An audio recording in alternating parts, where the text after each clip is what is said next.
No se sabe. Ya, a ver, ustedes tienen que hacer lo que yo hice tomando estos datos de acá arriba. Solo van colocando datos. El único complicado es hacer esto de aquí. Esto, pero ya les voy a explicar cómo se hace. Entonces, aquí dice todo lo que debemos calcular de cada potencia, cómo se calcula la potencia mecánica, la eléctrica y la eficiencia, la más importante, que es la relación de la mecánica, eléctrica. Mecánica eléctrica, sí. Yo pensé que era la térmica eléctrica, entonces ahí estaba mal abajo. Ya. Entonces, primera parte a considerar la presión atmosférica, por eso que eso hay que sumarle, porque los datos que tomamos son de presión manométrica, entonces hay que sumar la atmosférica para que sea una absoluta. ¿Ya? Entonces, vamos primero con el estado 1. El estado 1 es el estado de aquí, este que el ingeniero nos decía que había una calidad. Entonces, de ese estado tenemos la presión de salida de la caldera, que es la de acá arriba. Aquí en la caldera la única presión que tomamos. Y como es igual para todos, entonces se suma esto de la atmosférica y da esto. De ahí tenemos la presión a la entrada del recalentador. El recalentador sería esto de aquí. Este proceso de aquí es el recalentador. Entonces la presión de entrada al recalentador. Y igual cogemos acá arriba. Aquí está la presión del recalentador, la de entrada. Tenemos igual en PSI manométricas y tenemos que sumarle a esta de acá, la atmosférica. Entonces aquí tienen que sumarle. Yo tengo 89, le sumé y me dio este 99. Le suma y ya les cogen su valor respectivo de que él tenga. De ahí tenemos que calcular una intermedia porque obviamente son distintas. Aquí tenemos 85, acá 99. Hacen esta fórmula y calculan la intermedia. En este caso la intermedia me salió 92,56. Y tenemos la temperatura de entrada al recalentador. Esta temperatura de acá arriba. Temperatura de entrada al recalentador, esa de aquí. Entonces, con esa temperatura, igual aquí no deben anotar nada, porque ya no se hace ningún cálculo. Entonces tenemos la presión 1, que es la intermedia. O sea, presión del estado 1 sería la intermedia. La temperatura 1, esa de ahí, y la calidad que nos había dado aquí es 0,889. Entonces, con esto ya queda definido el estado 1. Entonces va aquí al estado 1 y le colocan la presión y la calidad. La temperatura se va a poner sola, porque aquí para definir un estado en termógrafo tiene que colocar solo dos estados, entonces presión y calidad, y debe salir similar. Aquí me sale 161,2 y estar aquí 162,1. Pero eso ya nos regimos a la presión intermedia y a la calidad. El otro ya debe ser similar. Entonces ahí vamos al estado 2, que es la del recalentador, la de salida, este estado 2. Entonces el estado 2 sería la presión de salida del recalentador, que cogen de arriba. Bueno, ni cogen porque después acá abajo. Entonces yo tengo aquí 85,7 PSI en manométrica, le suman la atmosférica y les da la absoluta. Hacen igual su valor. Y la presión en entrar a la turbina es la que está arriba, que está en bares. Pero esto creo que está mal tomado. Me dio en PSIA. O sea, primero PSIG, después PSIA. Esto le transforman nomás. Y en PSIA me dio 32. Entonces es algo bien raro que la presión de salida del recalentador sea 96 y la entrada a la turbina sea 32. Pero como aquí calculamos la presión intermedia, la presión del estado 2 igual será la intermedia. Ahí le calculamos acá arriba. Entonces ahí le calculan y le colocan acá abajo. Y tenemos aquí otro problema. Entonces, aquí ya la del estado 2, que era la presión intermedia, no hay problema. Tenemos la temperatura de salida al recalentador, que es la de arriba, y la temperatura de entrada a la turbina, que es esta. Eso justo hablé con el ingeniero. Entonces, aquí hay que hacer el mismo cálculo de una intermedia, porque si no, no sale. Entonces, hacemos igual una intermedia entre las dos y sale este valor. Entonces, ya tengo con esto definido el estado 2, la presión intermedia, que era esta, y la temperatura 2, que es calculado por esos dos valores. Entonces ahí tengo la presión del 92,56. Aquí está el estado 2. No, aquí es este de acá. La presión del estado 2, 92,56. Y la temperatura de la intermedia que me salió 247,84. Está aquí. 247,84. Y con esto ya definen el estado 2. Entonces ya queda con esto, queda definido el estado 2.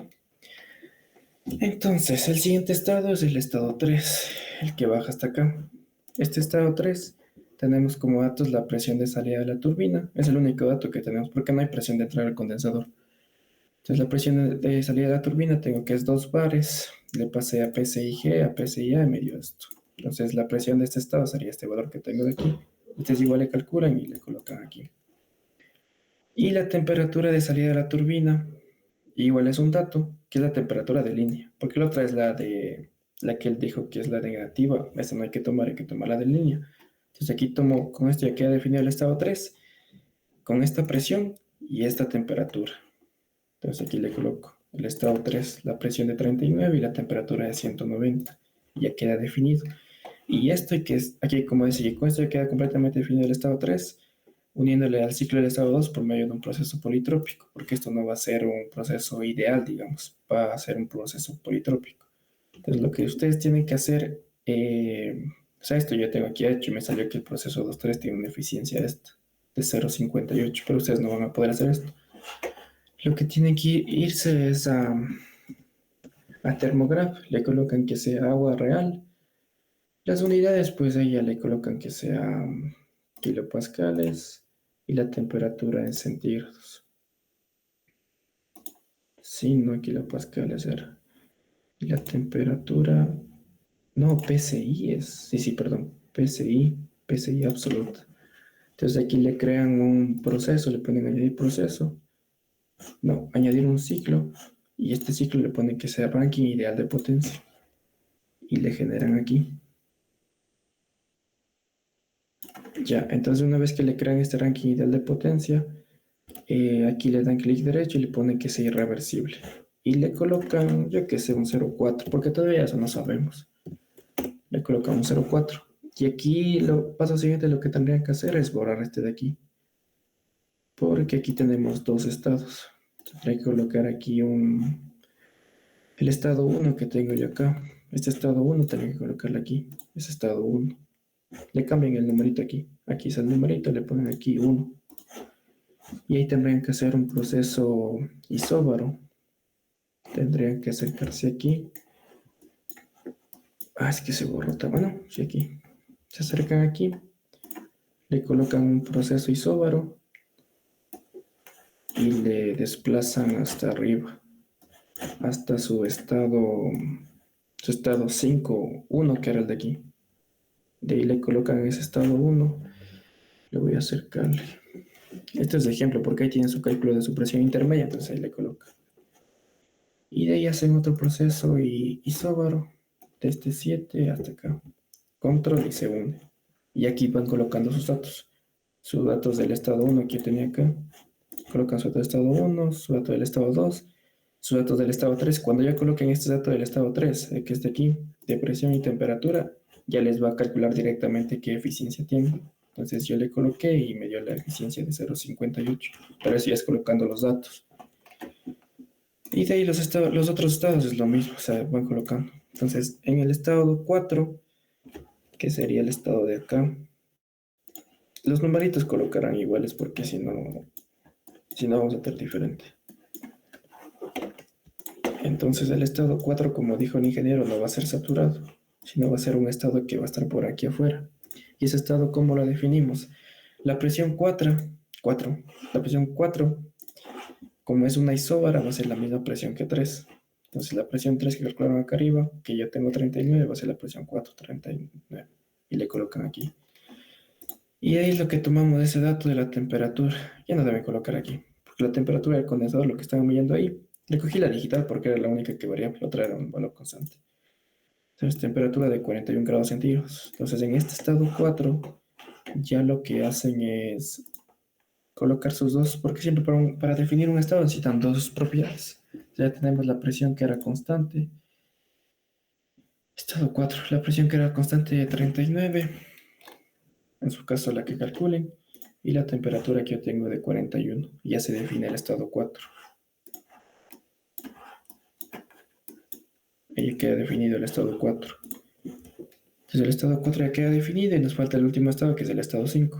El estado 5 lo que sabemos es que va a ser igual a la presión de intermedia, ya que es un proceso isóbaro. Entonces va a ser su intermedio. Entonces mi estado 5, como pueden ver aquí, es la que calcula el intermedio, 92.56. Y el otro dato que para definir ese estado es que este sí es un proceso isoentrópico. Entonces la entropía de 4 va a ser la entropía de 5. Aquí se ve, entropía de 4 va a ser entropía de 5 y ya define su estado 5. Con esto ya queda definido el estado 5. Por la otra propiedad por saber del estado 5 es la entropía que es igual al estado 4, ya que la bomba trabaja con un proceso adiabático isentrópico. Y este dato es tomado del estado 4 del termógrafo, el dato de aquí. Entonces aquí en su termógrafo ven qué valor tiene. Yo en este caso tenía 0,5855 y ustedes le colocan el dato que tengo. Ya, con eso ya queda definido los estados y colocan su gráfica. La gráfica que pide el ingeniero es la gráfica temperatura-entropía. Entonces para la potencia de 1 kilovatio que le hice yo, aquí está la gráfica. La gráfica de aquí, solo es tomar una captura. De ahí colocan sus gráficas, los datos de cada estado, esto es importante, porque estos datos que tenemos aquí van a utilizar abajo para calcular lo demás que pide.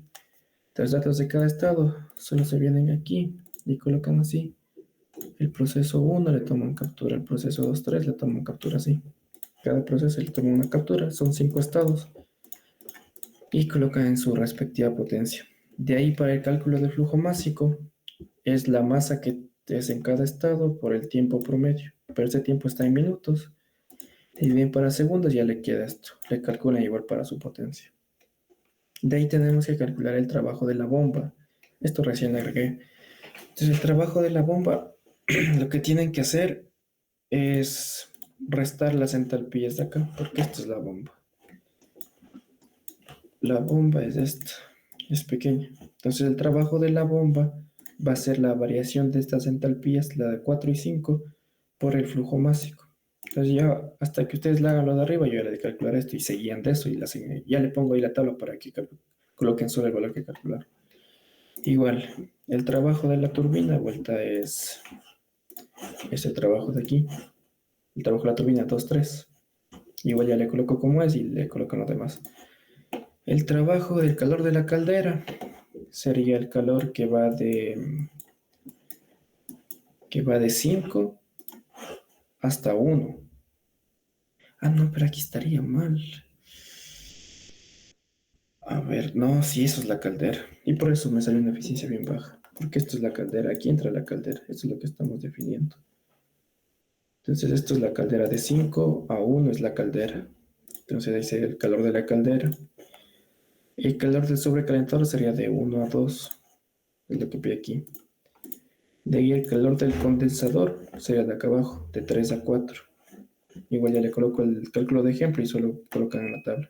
El trabajo neto, deberíamos hacer cálculos igual. Entonces el trabajo neto es restar el trabajo de la turbina menos el trabajo de la bomba. Y ese es el trabajo neto. Una vez calculado el trabajo neto, necesitamos la eficiencia del ciclo, que se dividir el trabajo neto entre el calor de entrada. El calor de entrada es la suma del calor de la caldera más el calor del sobrecalentador. Y aquí debería borrar esto para ver qué me da, porque esos son cálculos. No pide termógrafo. Y una vez ya calculas la eficiencia térmica de cada proceso que tengan ustedes. Después dice el cálculo de la eficiencia de la turbina. Esto ya es directo la captura que está aquí del proceso 2,3. Es que esto ya calcula aquí termógrafo. Sí, la eficiencia, esta de aquí. Porque sería la forma de calcular. No, la de aquí, le colocan la captura de aquí. En este caso sería de 0,584 para mí. La eficiencia de la turbina y ustedes van colocando ahí abajo. De ahí el cálculo de la potencia térmica es por fórmula. La potencia térmica es la variación de la entalpía por el flujo másico. Entonces la potencia térmica sale de ¿dónde? De aquí, del proceso 2,3. Sería la variación de entalpía de estos dos por el flujo másico, y es lo que hice aquí. Variación de H2 menos H3, H2 menos H3 por el flujo másico, y me salió la potencia térmica de 3,49 kilovatios. Y ustedes van colocando aquí lo que les sale. De ahí la potencia mecánica, hay problemas porque no encontré en esta guía la distancia. Y eso sí, no sé cómo hacer. No sé si le preguntan a otros grupos, porque no hay la distancia. Busqué en todo el documento en la guía y no encontré la distancia. Eso tocaría ver cómo hacer porque esta potencia mecánica es más importante. Y debería, según los cálculos, dar menor que esta. En mi caso, da menor que 3,49, ya que hay pérdidas. La eléctrica es la que ya nos dio el ingeniero, la de 1 kilovatio. De ahí quiere la relación entre la eficiencia. No, aquí me equivoqué, porque es la que quiere el ingeniero. El ingeniero quiere estar acá. Quiere la eficiencia entre la de salida y la de entrada. Oh, pero aquí mecánica de ley. Aquí está mal la fórmula. Porque siempre es la de salida sobre la de entrada. La de salida es la eléctrica y la de entrada es la mecánica, se supone. Pero y claro, a ver, si tomé, no, ya borré esa captura.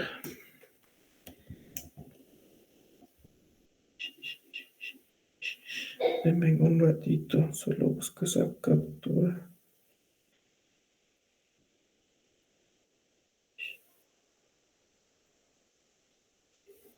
Aquí está. Ya. El ingeniero quiere la eficiencia eléctrica térmica, dice. ¿Por qué aquí pide otra? Bueno, entonces sí estaría bien. Entonces ya no es de tanta importancia la mecánica, aunque deberíamos ver qué distancia, porque aquí nos falta la distancia. La fuerza ya es de arriba, revoluciones de arriba, falta aquí la distancia para calcular esta mecánica. Entonces, como está en esta imagen que él mismo explicó, que necesita la eficiencia eléctrica térmica. Entonces, siempre es la de salida sobre la entrada, entonces la salida eléctrica y la térmica. Entonces, yo tengo la eléctrica que es 1 kilovatio y la térmica que calculé acá arriba, de 3,49. Y ahí me sale la eficiencia de 28. Ustedes tienen que hacer igual su eficiencia, la potencia que les tocó. Entonces aquí pide, y aquí también me quedé con dudas, porque dice resistencia eléctrica, supone que esto es la de 1 kilovatio, 2, 3, 4, 5, pero aquí está mi potencia eléctrica. Deberíamos colocar lo mismo, 1, 2, 3, 4, 5. 1000, 2000, 3000, 4000, 5000. La mecánica que toca ver cómo calcular. La eficiencia de transformación sería la eficiencia de aquí. De ahí aquí pide que sumemos todas las eficiencias y dividimos para 5, sale un valor. De ahí aquí dice que en base a la potencia mecánica que calculamos de arriba, calculemos este consumo. Este consumo dice que cogemos un flujo másico de aquí, este 0,186, y le dividimos para la potencia mecánica que hayamos calculado, y de ahí sale ese consumo. Entonces tenemos que ver la forma de preguntar a otros grupos qué distancia utilizar, porque esa necesitamos aquí. Necesitamos dividir este flujo másico dividido por la potencia mecánica que calculemos, y ahí sale este consumo. Entonces con estos dos datos hacemos lo de acá abajo. Aquí bibliografía toca ver qué colocar. Preguntas sobre realizar el diagrama TS, esto ya le debemos colocar aquí que fue calculado arriba. O sea, fue el diagrama puesto arriba. Y realizar la gráfica de potencia de freno y consumo. Entonces aquí es la gráfica de este dato con este dato. Entonces tenemos que calcular, ver la forma de calcular la potencia mecánica. Y ya, decía la conclusión, recomendaciones, y ahí se acabaría todo. Entonces sí es medio extenso todos estos cálculos porque tienen que hacer todo eso. Eso es todo. Y ahí si tienen una pregunta y me avisan. Toca ver el cálculo de la distancia. Y estos cálculos de aquí ya le hago igual el primer cálculo y les pongo la tabla para que pongan su cálculo que sacaron. Y listo, eso es todo. Ya, ahí se para la grabación.